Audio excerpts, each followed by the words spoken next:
नमस्कार साथियों, न्यूज़ पोटली में आपका स्वागत है। आप किसानों की सबसे बड़ी समस्या क्या है? सबसे बड़ी समस्या है मंडी। और ख़ासकर जब आपका उत्पाद जैविक हो, जब आप प्राकृतिक खेती कर रहे हो, तो आपके लिए बाज़ार ढूंढना बहुत मुश्किल काम है। हज़ारों किसान हमसे बताते हैं कि आप लोग कहते हैं कि खेती करो, सरकार कहती है जैविक प्राकृतिक खेती करो, गौमूत्र से खेती करो, बिना खाद पेस्टिसाइड वाली खेती करो, लेकिन हम इसको बेचने कहाँ जाएँ? मंडी बहुत बड़ी समस्या है। बाज़ार ढूंढना आपके लिए बहुत बड़ा मुश्किल काम है, लेकिन कुछ कुछ उपाय हैं जिनको आजमा करके आप वहाँ तक पहुँच सकते हैं, आप अपने उत्पाद को बेच सकते हैं, अपने लिए पैसे का इंतजाम कर सकते हैं। हमारे साथ डॉक्टर परमिंदर जी हैं, जो कि सोनीपत हरियाणा में जो केवीके है, कृषि विज्ञान केंद्र, वहाँ के वैज्ञानिक हैं और काफ़ी लंबा काम आपका विपणन पे रहा है, मार्केटिंग पे रहा है। सर, स्वागत है आपका। धन्यवाद अरविंद भाई। समस्या तो आप जानते हैं, हमारा हाँ, सवाल बिल्कुल क्या सही है? समस्या है कि ये किसान भाई काफ़ी परेशान हैं और कुछ हमारे किसान भाई आगे आए हैं जो प्राकृतिक खेती कर रहे हैं, जैविक खेती कर रहे हैं। पर समस्या वही जो आप जिक्र कर रहे हैं, उनकी विपणन की आ रही है, क्योंकि जो दूसरी हमारी सामान्य फसलें हैं उनकी तो मार्केट है, मंडी में आराम से बिक्री कर देते हैं। पर जो प्राकृतिक खेती करते हैं उनके लिए उनका मंडीकरण या विपणन बहुत बड़ी समस्या है। इसके लिए सबसे पहले सुझाव दूंगा मैं हमारे किसान भाइयों को, वो ग्रुप में खेती करें, या तो अपनी कोई सहकारी समिति या एफपीओ बना के काम शुरू करें। इससे उन्हें थोड़ा नोट करते रहिए जी। इससे उन्हें उत्पादन में भी लागत कम आएगी, आराम से उत्पादन कर पाएंगे। और एक और मोटी समस्या अरविंद भाई ये है, हमारे जो प्राकृतिक खेती कर रहे हैं या जैविक खेती कर रहे हैं किसान, वो गांव में मुश्किल से एक किसान है, दूर दूर फैले हुए हैं। तो ये ग्रुप बनाना भी उनके लिए मुश्किल काम हो रहा है, क्योंकि उन्हें जो हमारे इनपुट्स हैं, आदान हैं, जैसे उनकी ज़रूरत पड़ती है, तो वो भी उन्हें नहीं मिल पाते हैं। जैसे देसी बीज हैं हमारे, जैसे गोमूत्र है, ये है, तो ये भी इनके लिए उपलब्धता बड़ी मुश्किल काम हो रहा है। जो मेन है विपणन का, उसके लिए सबसे पहले तो मैं कहूँगा, अगर वो ग्रुप बना लेते हैं तो उसमें काम आसान हो जाता है। ग्रुप में क्या फ़ायदा है, जैसे हम उनका खर्चा बच जाएगा, मुनाफा ज़्यादा होगा। हर किसान के अपने ग्राहक हैं, तो अगर हम 10 आदमी मिल जाते हैं, मान लो आपके 50 ग्राहक हैं एक शहर में, तो हमारे 10 आदमियों के मिलने के बाद 500 ग्राहक हो जाते हैं। साथ में हमें जैसे कोई गाड़ी लेके जानी है, यातायात का साधन, वो हमारा खर्चा भी बढ़ जाता है। हम कोई सेल काउंटर खोलते हैं या हम कोई रोड साइड पर अपना काउंटर खोल सकते हैं, दुकान खोल सकते हैं, वो हर खर्चा भी हमारा बढ़ जाएगा। हम कोई मान लो किराए पे किसी बंदे को नौकरी पर रख सकते हैं, तो वो भी सब में बांट देंगे, सब मिलकर सब बियर कर पाएंगे। हाँ, प्रोसेसिंग भी कर सकते हैं हम, छोटी छोटी यूनिट लगा के। अच्छा, एक हम फसलें भी बांट सकते हैं। हमारे जैविक जो प्राकृतिक किसान है, कई गलतियाँ क्या कर रहे हैं, वो अपने खेत में सारी फसलें उगा रहा है, तो वो टाइम नहीं दे पा रहा है विपणन के लिए, क्योंकि सारा दिन उसका खेत में ही। जा रहा है। तो अगर हम ग्रुप में काम करेंगे तो हम अपनी फसलें बांट लेंगे। एक आदमी भाई धान की कर ले, एक आदमी गेहूं का कर ले, एक आदमी सर तेल का कर ले, एक आदमी गुड़ शक्कर खांड का कर ले। तो सारे अलग अलग हम अगर फसलें ले ले तो काम आसान हो जाएगा, एक फसल पे ध्यान देना आसान। पहले आपका टिप्स ये है कि वो ग्रुप में खेती करें, वो कोशिश करें कि परमिंदर भाई कह रहे हैं कि आप पहले कि आपकी शर्त ये है, आपके लिए सुलभ ये है कि आप ग्रुप में खेती करें, 10-5 किसान मिले, कुछ एक एक दो किसान अलग अलग फसलें उगाएं, वो ज़्यादा हो जाए, एक आदमी को देखें कि एक आदमी आपसे कुछ लेने भी नहीं आता। कई बार ऐसा भी होता है ना कि वो नहीं आ पाता, लेकिन अगर क्योंकि आपको जैसे अगर पैकेज का ज़माना है, हाँ, क्योंकि आपको एक खाली, मान लो आप आलू की खेती करें, आलू से तो हमारा घर नहीं चलता, हमें तो टमाटर भी चाहिएगा, प्याज भी चाहिए, लहसुन भी चाहिए, अदरक भी चाहिए।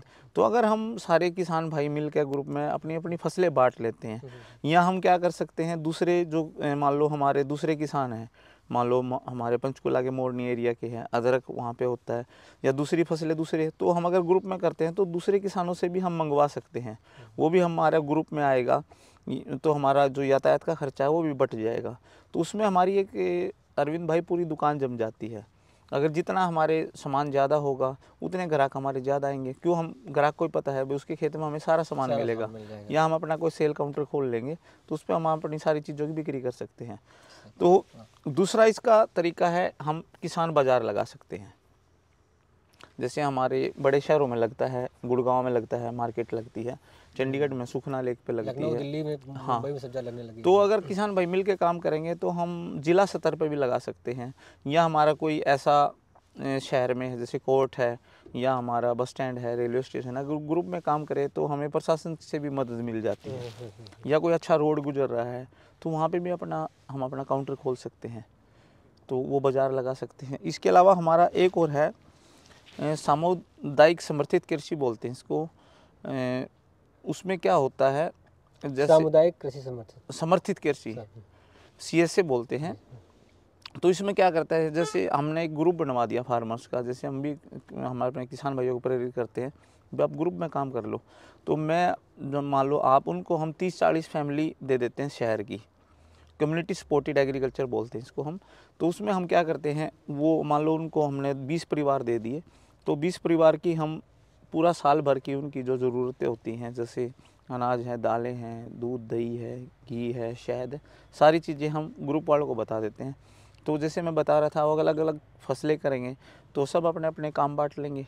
भाई मान लो उनसे पूछ लेंगे भाई हम इतना हमें गेहूँ चाहिएगा, तो गेहूँ भाई कौन सा किसान करेगा तो गेहूँ वो देगा, मान लो चावल दूसरा देगा, सरसों का तेल तीसरा देगा। तो इस तरह से हम हाँ, दूध कोई और घी कोई और देगा, या आप हाँ ही दो, लेकिन इस तरह का बल्क पूरा आप उनको पैकेज दे रहे हो, ये कह हाँ सकते हैं, और उनकी सारी ज़रूरतें पूरी एक हाँ आदमी से पूरी हो रही एक हैं। दूसरा फ़ायदा इसमें अरविंद भाई क्या है किसानों का, उन्हें किसी मंडी में नहीं मान लो घूमना पड़ेगा। पैसे की ज़रूरत उनको हर महीने जो हमारे ग्राहक है वो उनको पैसे देंगे, तो उनको एक तो विपणन की समस्या ख़त्म होगी, दूसरी आड़ती से भी पैसा नहीं लेना पड़ेगा, जैसे महंगे ब्याज पर उन्होंने पैसा लेना पड़ता है, दूसरे रेट भी अच्छे मिलेंगे उनको। जी जी जी। तो ये भी एक अच्छा मॉडल है। इसके अलावा एक एग्री टूरिज्म का भी है, हाँ हाँ कृषि पर्यटन, क्योंकि जैसे हम एनसीआर में रहते हैं, दिल्ली हमारे नज़दीक है, तो यहाँ पे इसकी अपार संभावनाएं हैं। दिल्ली हो हम तो कोई विषय की बात करें ना। हाँ हाँ आजकल आप देख रहे हो हमारा एयर क्वालिटी इंडेक्स काफ़ी ख़राब है, प्रदूषित हवा है, तो शहर के लोग भी चाहते हैं, जैसे अब हम छुट्टियाँ होती है हिल स्टेशन पर भागते हैं, तो वो लोग चाहते हैं अगर किसान अपने खेत में ही अगर झोपड़ी बना के अच्छा रहने का इंतज़ाम कर दे, अच्छा मान लो उनको प्राकृतिक भोजन या जैविक भोजन उपलब्ध करा दें, तो वो भी उस एक अच्छा रोजगार का साधन भी, और साथ में उसका विपणन भी हो जाएगा। जो उसने सारे जो प्रोडक्ट तैयार किए हैं और ग्रुप में करे तो उनका सबका आराम से सामान बिक जाएगा, और साथ में जो परिवार है घर में माताएं बहनें हैं उनको भी रोजगार मिल जाएगा, वो खाना पकाएं, देसी खाना अपना जो भी है, तो वो भी एक हाँ, अचार चटनी जो भी वो भी आपका हाँ बिकने लगेगा। और ग्रुप में करेंगे तो और भी अच्छे से, एक दो लोगों ने कर रखा है पर अच्छे से अभी कोई हो नहीं पाया, तो इसमें भी अपार संभावना है हमारे कृषि पर्यटन में, ये कृषि भी पर्यटन हमारे में, कर जी। सकते हैं। इसके अलावा हम एक और मॉडल हम अपने आप चुने, जैसे हम शॉपिंग मॉल में जाते हैं तो आप अंदर घुसते हो तो आपको एक टोकरी दे दी जाती है, अपनी मनपसंद चीज़ें आप ले लो, बाद में बिलिंग हो जाती है। ऐसे किसान भाई भी अपने खेत पे दे सकते हैं भाई, जैसे सब्जियां हैं या मान लो अमरूद का खेत है तो उसमें स्कीम दे देते हैं भाई अपने आप तोड़ लो खा लो। जैसे मान लो बकेट सिस्टम। उदाहरण दूंगा मैं, अमरूद का ही है, 200 रुपये आपने चार्ज लगा दिया, अंदर जाओ, उसमें आपको तोड़ाई का खर्चा बच गया, आपका विपणन का खर्चा बच गया, और आपको महंगे दाम में आपकी फसल बिक गई। दूसरे देशों में, बाहर के देशों में है ये, तो नहीं, यहाँ भी कई धीरे जगह धीरे पे कुछ हमारे लोग, हाँ हाँ। जो एनसीआर में है ये प्रचलन में आ रहा है, तो ये भी एक अच्छा मॉडल है।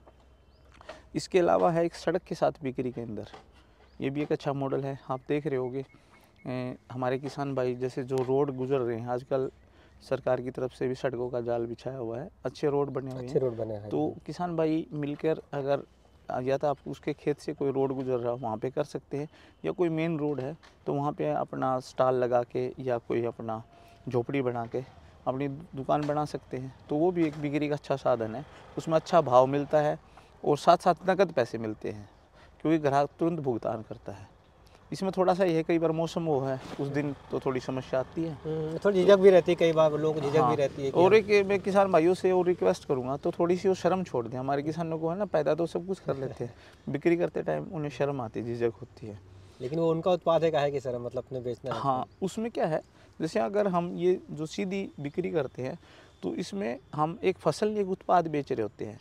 मान लो मैंने अपनी मान लो गेहूँ बेची है तो मैंने आपको बेची है, तो इसमें क्या है नेक्स्ट अगली बार आप मुझसे और ज़्यादा मांगोगे और मेरी अच्छी क्वालिटी है, टेस्ट है, तो आप और लोगों को भी बताओगे तो मेरी मांग बढ़ेगी। लाइक हम मंडी में बेचते हैं तो हमें पता ही होता किसने हमारी गेहूँ खरीदी, किसने खाई, तो ये भी फ़र्क रहता है।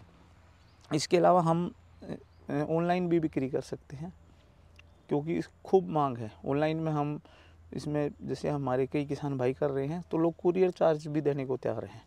अच्छा उत्पाद चाहिए लोगों को। हाँ तो आप अपनी पैकिंग करके कुरियर कर दो तो उसमें आपके जो प्रोडक्ट तैयार किया है प्लस उसमें कुरियर के चार्जेस भी लोग दे देते हैं, ये भी अच्छा एक बिक्री का साधन है। इसके अलावा जो आपके पास सोसाइटीज़ हैं, होटल्स हैं, रेस्टोरेंट हैं, कैंटीन्स हैं, मॉल्स हैं, इनमें भी हम अपनी बिक्री कर सकते हैं, इनसे अनुबंध कर सकते हैं ये किसान यही पूछ रहा मुश्किल कैसे वो करें। मैं बहुत सारे पूछते रहे कि मैं चाहता हूँ बिक्री, लेकिन हम किससे मिलें, कैसे बात करें। तो इनका भी क्या इसमें हॉर्टिकल्चर ऑफिसर या फिर केवीके या कोई लोग मदद भी करते हैं हाँ, क्यों? मदद अरविंद भाई, मैं बार बार इसी बात पे जोर दे रहा हूँ। अगर किसान भाई ग्रुप में काम कर लेते हैं, अपनी सोसाइटी का रजिस्ट्रेशन करवा लेते हैं, तो उसमें एक मजबूती आ जाती है। और उसमें कोई भी मान लो होटल्स वाला है, रेस्टोरेंट वाला है, तो एक उनको श्योरिटी हो जाती है भाई एक रजिस्टर्ड ग्रुप है, 10 आदमियों का ग्रुप है, क्योंकि उन्हें रेगुलर सप्लाई चाहिए। तो एक आदमी तो आज वो उसके है, उसे कोई प्रॉब्लम होगी, तो ग्रुप में तो ये है, ग्रुप में मिल के काम करेंगे तो उन्हें ये श्योरिटी होती है भाई आदमी 10 आदमी मिल के काम कर रहे हैं, और इन पर प्रोडक्ट की रेंज भी ज़्यादा है। तो उसमें ये चीज़ मैंने बहुत जगहों पे देखी है, बहुत बहुत लोगों से अनुभव किया है, कई राज्यों में देखा है कि जब आप ग्रुप में होते हैं ना, तो आपके पास अवसर खुलते हैं। क्योंकि ये जैसा आप प्रविंदर भाई कह रहे हैं कि समस्या क्या आती है, आप किसी मॉल में गए, आपने सोचा चलो हम इसको अपना मॉल में, लेकिन वो जानता है कि एक आदमी आया, कितनी 10 एकड़ ज़मीन होगी, 15 एकड़ ज़मीन होगी, कल कोई गोभी कहाँ से लेगा, कल कोई चीनी कहाँ से लेकर के आए, कल कोई खांडसारी हमें कहाँ खांड हमें कहाँ से देगा। तो जब आप ग्रुप में जुड़ते हैं ना, तो आपके पास एक तो अभी देखो सरकार का बहुत सारा जोर है एफपीओ पे, कोऑपरेटिव को पहले हमारे 10,000 एफपीओ FPO बनाने का लक्ष्य है। अभी हमारे परसों यहाँ पे 20 एफपीओ का उद्घाटन हुआ है, और उसमें 90% तक किसानों को सब्सिडी दी जा रही जी है, जी पैक हाउस के लिए, प्रोसेसिंग यूनिट के लगाने के लिए। और एक और बात कहना चाहूँगा अरविंद भाई, हमारे किसान भाइयों को भी प्रोसेसिंग पे जाना चाहिए। ज़्यादा नहीं कर सकते, कम से कम एक स्टेज पार कर लेते हैं तो आमदनी 1.5 से 2 गुना बढ़ जाती है। जैसे गेहूँ बेचते हैं, आटा बेचिए। आटा, और भी समस्या क्या है, जो शहरी लोग हैं उनके यहाँ पे गेहूँ रखने की जगह नहीं होती, फिर उसको वो सफाई कहाँ करवाए, पिसवाए कहाँ, तो वो इसलिए मजबूरी में थैली खरीदते हैं। तो अगर हमारे किसान भाई भी उनको 15 दिन में, हफ्ते में, तो अगर आटा ये पीस के, चक्कर मार के हाँ, एक पहुंचाए चक्कर वहाँ मार पे, के हाँ। पहुँचा दें, तो उसमें भी आमदनी ज़्यादा बढ़ जाती है। ऐसे ही दूध है, जैसे उसका घी बना ले, उसकी मान लो पनीर बना ले, बर्फियाँ बना ले, सरसों की बजाय अगर उसका तेल बना ले, गन्ने की बजाय गुड़ शक्कर खांड बना ले, तो एक स्टेज पार किसान आराम से कर सकता है। उसमें इतने ज़्यादा ये इसमें तो कोई दो कानूनी राय नहीं है। अड़चन भी नहीं है। जितने भी इतने राज्यों का जो मेरा खुद का अनुभव है, पंजाब हरियाणा यूपी से लेकर कहीं भी जहाँ महाराष्ट्र में जाता हूँ, उनमें जो समझ में यही है कि आपको सीधे बेचना, कम से कम उतना ही बेचो जितने में काम हो, बाकी चीज़ें अपने पास रखो और उनको उत्पाद बना के बेचो। अब यही हमने चर्चा की है छोटी सी और कि मैं और बताऊंगा जी जी अरविंद भाई, जी जो हमारे जैविक खेती है, प्राकृतिक खेती है, उसमें हम सीधी बिक्री ही करके फायदा उठा सकते आमदनी हैं। ले सकते हैं, नहीं तो हम उसमें मुनाफा नहीं कमा पाएंगे। तो उसके लिए ज़रूरी है डायरेक्ट मार्केटिंग, सीधी बिक्री। और किसानों को आटे के आगे भी जाना चाहिए। आराम से बेकरी की यूनिट है शहरों में, बिस्किट बनवा सकते हैं, क्योंकि हर आदमी आज के दिन 2-3 चीज़ों से बचना चाहता है, चीनी, रिफाइंड और मैदा, और बिस्किट्स में वही यूज़ हो रहा है। तो किसान भाई अपने मान लो प्राकृतिक खेती कर रहा है, उसके बिस्किट्स बनाए, गाय का घी उसके पास है, खांड उसके पास है, बहुत अच्छे बिस्किट्स बनते हैं, बहुत मांग है। और इस तरह की सारी जानकारी तो आप लोग केवीके वाले देते रहते हैं अपने हाँ, घर हम से? यहाँ पे समय समय पर प्रशिक्षण आयोजित करते रहते हैं। हमारे यहाँ पे बेकरी का भी पीछे प्रशिक्षण हुए हैं 2, और हमारे पे अचार, मुरब्बे, जैम, जेली बनाने की और सारे प्रशिक्षण समय समय पर हमारा चौधरी चरण सिंह हरियाणा कृषि विश्वविद्यालय हर कृषि विज्ञान केंद्र पर आयोजित करता रहता है। तो वो बिल्कुल फ्री होते हैं। उनके साथ हम जो हमारे दूसरे कुछ लोगों को हम उनके लिए कुछ सामान भी जी उपलब्ध जी कराते हैं साथ में। ये हर केवीके में होता है। हर केवीके, हर जो कृषि विज्ञान केंद्र आपके ज़िले में कहीं एक है, कहीं 2 है, जो आपके हॉर्टिकल्चर वाला डिपार्टमेंट है, खासकर या जो कृषि विभाग है, ये सब के सब लोग कहीं ना कहीं आपकी कोशिश में रहते हैं कि किस तरह, अब आपको थोड़ा पहुंचना है उन तक, आपको दरवाजे पे दस्तक देनी है कि मैं ये काम करना चाहता हूँ। अपने साथी तलाशिए, उनको जोड़िए और डायरेक्ट मार्केटिंग करिए। थोड़े दिन समस्या आपको आएगी, हो सकता है किसी में नुकसान भी हो, लेकिन ये तय है कि आप जब आप इसमें आगे बढ़ जाएंगे, जब शहरों में 10-15 परिवार ऐसे ढूंढ लेंगे ना, तो आपका उत्पाद बिकेगा, आपको उसके अच्छे भाव मिलेंगे और आपका एक कनेक्शन डेवलप होगा। जो 10 है कल 15 हो गया। आज तो हाउसिंग का ज़माना है, एक एक ब्लॉक में 15-15, 20-20 परिवार रहते हैं। एक सोसाइटी में सोसाइटी हज़ारों में लोग रहते हैं, एक हज़ारों रहते सोसाइटी हैं। में। आपको एक सोसाइटी में आपको ट्रस्ट डेवलप कर लिया तो फिर आपके लिए दरवाजे खुल जाएंगे। और हफ्ते में आइए, 15 दिन में आइए, अपने गाँव से और सामान लेके आइए, अपने साथियों से सामान लेके आइए, डिलीवर करिए, तो फिर आपके लिए है। बाकी आप एक आजकल तो सेवाएं बहुत सस्ती हो गई हैं, जो पोस्टल सेवाएं हैं, कुरियर सेवाएं हैं, तो पूरी फिर आपको कंपटीशन दे का सकते हैं। ज़माना है, जी वो जी भी काफ़ी सस्ता है। और एक और है अरविंद भाई, इसमें एक डिलीवरी सेवा भी एक मॉडल रह गया है, मैं बता रहा हूँ। उसमें हम डिलीवरी कर देते हैं। जैसे अगर आप शहर के नज़दीक रहते हो तो व्हाट्सएप ग्रुप है, और मैं बताऊंगा, हमें सूचना क्रांति का भी सही, मदद लेनी है। बिल्कुल बिल्कुल। जैसे व्हाट्सएप ग्रुप बना देते हैं हम, तो जो कस्टमर है उनका ग्रुप बना देते हैं, तो हम शहर में बता देते हैं, उसमें ग्रुप में डाल देते हैं ये मेरे भाई आज प्रोडक्ट है और मैं इस दिन डिलीवरी करूँगा, इस स्थान पे करूँगा, तो शहर के लोग वहाँ से कलेक्ट कर लेते हैं। तो ये भी एक डेली सेवा। ये हमारे जो दुकानदार है किराने वाले, हम उनको भी दे सकते हैं, थोड़ा सा मार्जिन उनको दे दो। मान लो आपने गुड़ शक्कर खांड तैयार किया, अपनी अच्छी पैकिंग करो, वहाँ पे बिक्री के लिए रख दो, उनका भी मार्जिन दे दो, तो उसमें भी आपकी संभावनाएं ज़्यादा बढ़ जाती हैं।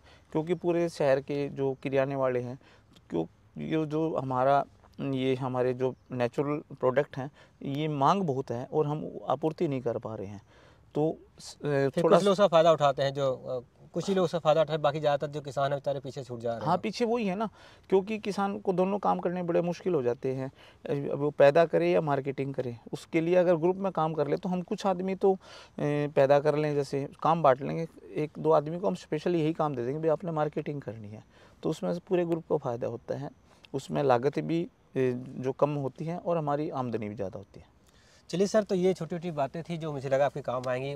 मैं भी इसमें आपकी चिट्ठी जो है ये आपने बना रखा है पॉइंट, इसमें कई सारे मेरे लिए भी नए थे और मैं आपको भी कहूँगा इनको फिर से देखिए, फिर से वीडियो में जाइए, पॉइंटर नोट करिए और अपने आस-पास तलाशिए वो 15-20 लोग कौन है, वो चाचा, मामा, फूफा कौन है जो शहर में आपके रहते हैं, वो दोस्त कौन है जिनके साथ आपने पढ़ाई की थी, उनकी लिस्ट बनाइए, उनको फ़ोन करिए और बताइए कि आपके पास ये उत्पाद है, इनको आप देना चाहते हैं। गर्व से कहिए आप उगाते हैं तो बाकी लोग खाते हैं, इसलिए बिल्कुल झिझक मत करिए।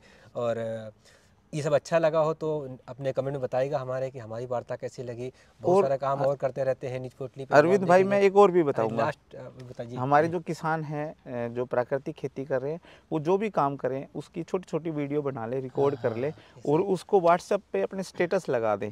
भाई मैं जैसे आज मैं गेहूं की बिजाई कर रहा हूँ, मैंने ये डाला है, गाय का गोबर सही गोमूत्र से बात है, मैं बहुत डाला है। अच्छी बात है। तो जब तक उसको फिर स्टेटस में लगा दे व्हाट्सएप पे, कि आपको किसी को फ़ोन करने की ज़रूरत नहीं है, आपके जितने परिचित है देख लेंगे। जब तक आपकी फसल तैयार होगी इतने आपकी मांग खड़ी हो जाएगी, बहुत बढ़िया। भाई गेहूँ तो वो उस किसान ने बो रखी है, उस अच्छे से बो रखी है, मैं उसके रोज़ देख रहे हैं, तो उनकी इतनी उत्सुकता होगी, जब आपकी गेहूँ पकने से पहले आपके पास ऑर्डर आ जाएंगे और आपकी सारी की गेहूँ खेत से ही बिक्री हो जाएगी। तो इसमें ये झिझक ना करें, अपना जो भी प्रोडक्ट तैयार करें अपने व्हाट्सएप पे, ये जो हैं फेसबुक है अपने ग्रुप्स में जुड़िए, इंस्टाग्राम है, बिल्कुल ट्विटर है, सही। ये इतने सारे एडवर्टीजमेंट के माध्यम है और इनके द्वारा आप मार्केटिंग भी कर सकते हैं। बहुत बहुत शुक्रिया परमिंदर भाई, बहुत धन्यवाद आपका। धन्यवाद जी आप लोगों का भी। तो आप परमिंदर भाई साहब हैं जो कि कृषि विज्ञान केंद्र सोनीपत में तैनात हैं और लंबा अनुभव है आपका है मार्केटिंग को लेकर खासकर। तो बस उन्होंने कहा कि नहीं, आज ये अच्छा मौका है कि मैं किसानों से बात करूं अपने, और मैं उनको भी बताऊं कि वो कैसे करें। बहुत सारे प्रयोग आपने यहाँ पे किए हैं तो मैं उनको आगे उस पर विस्तार से आपको बताऊँगा। फिलहाल के लिए बहुत शुक्रिया, हमें इजाज़त दीजिए। बने रहिए न्यूज़ पोटली के साथ। बहुत सारे और वीडियो हमने किए हैं, मशीनों पे किए हैं, खेती पे किए हैं, गन्ने गेहूँ धान पे सब पे कर रखा है। आप सब घूम के आइए न्यूज़ पोटली को, आपको कुछ ना कुछ ज़रूर मिलेगा। बहुत शुक्रिया आपका। नमस्कार।